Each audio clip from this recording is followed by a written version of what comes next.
Valmik Karad बेलसाठी apply करतायत, त्यांना झोप येत नाहीये, त्यांना ऍप हवंय, वेगवेगळी मागणी होते कोर्टात. जाऊ द्या, आता त्यांना वेगवेगळ्या काय काय मागण्या करायच्या त्या करू द्या. जे कायद्यात बसतात ते मागण्या करू शकतात. ते देशमुख कुटुंबाला अजूनही मदत मिळत नाहीये साहेब. मानवी अधिकाराप्रमाणे जे त्यांना हवं वाटतं आणि जे मिळत असेल तर ठीक आहे, सुविधा द्याव्यात. आमचं कुठं काय म्हणणं आहे त्याची, पण सुविधा द्याव्यात, परंतु ते कायमचे जेलमध्ये द्याव्यात.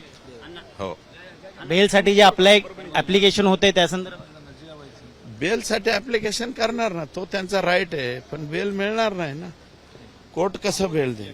इतक्या ब्रुटल जो मर्डर आहे ज्याच्यात हे इन्व्हॉल्व आहेत त्यांना कसं काय जामीन देते? राजीनामा घेणारच नाही म्हणतात धनंजय मुंडेंचा. वळसे पाटील पण म्हणतात पुरावाच नाही तर राजीनामा कसं? हा, ते आता वळसे पाटील जिंदाबाद, अजितदादा जिंदाबाद, राष्ट्रवादी काँग्रेस पार्टी जिंदाबाद.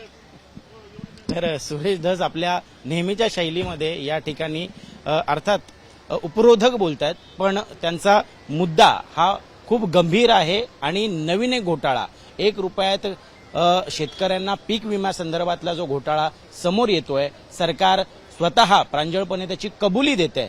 हा घोटाळा 300-350 कोटींचा नसून तब्बल 5,000 कोटींचा असल्याचा दावा या ठिकाणी सुरेश धस करताना दिसत आहेत.